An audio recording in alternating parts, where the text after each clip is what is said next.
As time continues to dwindle, Pete, let's face it, you're no longer in your early 40s, you're nearing your mid 60s. How much hope do you still have that you'll be reinstated? To be honest with you, I really don't worry about it anymore. I would certainly like to, simply because I like to be a manager of a baseball team.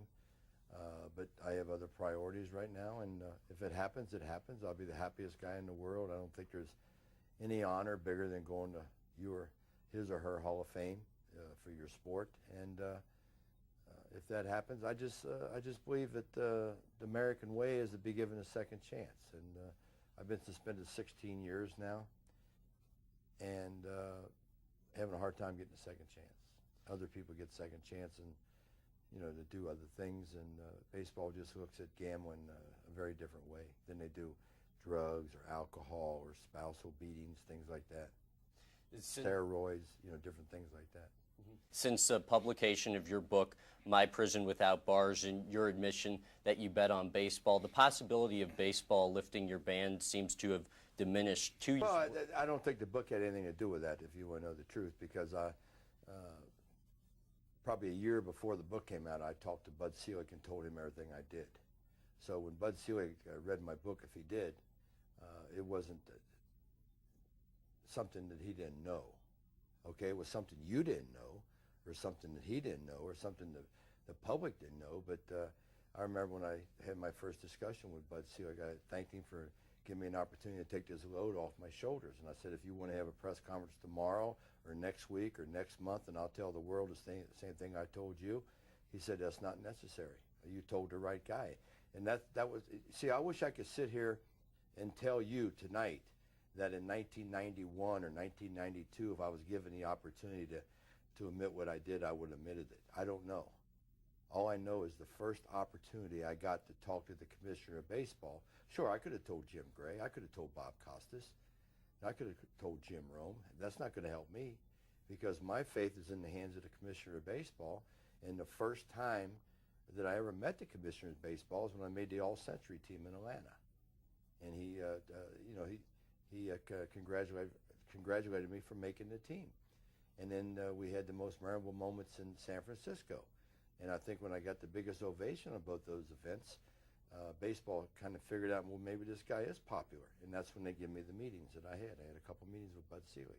And they were good meetings, by the way. John Dowd recently told me his opinion hadn't changed of you since you made your admission, in that, quote, you dishonored the game, lied about it, committed treason against the commissioner by suing him and making a spectacle of it. He's a disgrace to the game of baseball, and I don't think he ought to be honored. That's John Dowd. I mean, John Dowd ought to thank God for Pete Rose, because if I wasn't alive, no one would know who the hell John Dowd is. Okay, now, and to be honest with you, I don't ever remember suing the commissioner of baseball, so I don't know where he got that at.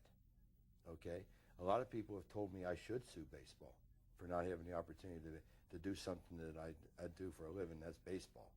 But as most other times, John Dowd's wrong in his evaluations. You must have interviewed him on one of his bad nights, one of his drinking nights. Do you think you should sue baseball based on the advice I'm not worried you got about it. I just told you 5 minutes ago I'm not worried about that. I don't go to bed every night worried about getting back into baseball. I said I'd be the happiest guy if I ever did. But John Dowd is like a lot of other people in this country, that I'm the only guy that's not given a second chance. Okay, all I heard was 15 years when I was suspended. If I admit that I did wrong, everything would be hunky-dory. Well, all of a sudden you admit what you did was wrong, and it was wrong. I made a mistake. Now we'll keep him out of baseball. Don't let him do this. Don't let him do that. So it's just there's too many people with the wrong opinions about the whole case. And I don't ever want to talk about it, but they keep talking about it. They keep bringing it up. Okay, like you're talking about it right now. It happened in 1989. I was suspended. Okay, that's 17 years ago. Let's get over it. It's time to go on to the next step.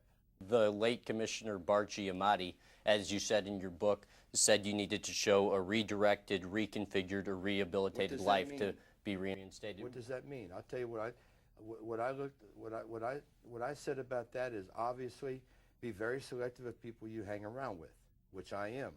Do no more illegal gambling, which I do not do. Okay, so whatever the commissioner, the late commissioner told me to do, I've done it. I've done it. So the terminology was reconfigure your life. Okay, so reconfigure your life based on getting suspended for hanging around with undesirables and making illegal bets with bookmakers. Okay, not betting on baseball. All the years I was suspended, it wasn't for betting on baseball, because the thing from the commissioner says there's no finding that Pete Rose bet on baseball.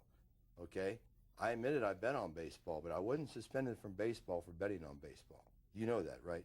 Correct. Okay, as long as you know that. What do you think would have happened with your case had Bart Giamatti not died 8 days following? Because Bart was a very fair man. I got along with him real well.